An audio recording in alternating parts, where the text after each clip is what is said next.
'n klein bietjie geloof is genoeg. Uit die Kleuterkerk Toenboeke reeks.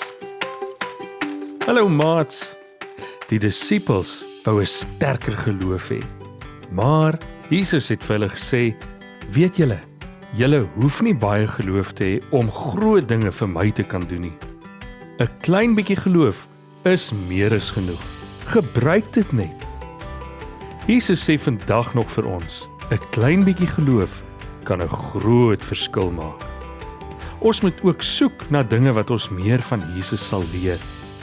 Hoe meer jy van Jesus leer, hoe meer sal jy sien hoe Jesus regtig is en sal jy soos sy ligdraer jou lig kan laat skyn. Wanneer jy ontdek Jesus het jou lief, ontdek jy ook jy was nog altyd deel van hom. Jy is deel van Jesus se familie. Jy is deel van sy stamboom. Jesus is die stam van sy familieboom en ons is die takke. As takke kan ons nie sonder die stam bestaan nie. Ons moet vasbly aan die boom wat vir ons lewe gee. En hierdie boom is Jesus. Wat sê die Bybel? In Lukas 17 vers 5 en 6 lees ons: Die apostels het vir die Here gesê, help ons asseblief om sterker te glo.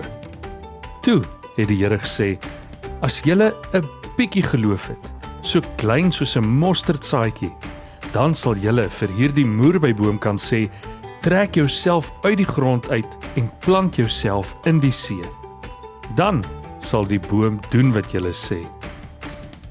Hierdie boom wat Katinka so mooi versier, kan ons herinner dat ons deel is van Jesus se familie en dat Jesus sê, 'n klein bietjie geloof kan 'n groot verskil maak. Kom ons bid saam. Dankie Jesus dat U my liefhet. Gee asseblief vir ons die kos wat ons elke dag nodig het en vergewe ons alles wat ons verkeerd doen. Ek glo dat ek U kind is. Laat ek met my klein bietjie geloof 'n groot verskil maak in die wêreld rondom my. Amen. Bye maats, onthou om elke dag 'n ligdraer vir Jesus te wees. En kom kuier weer in Ligland.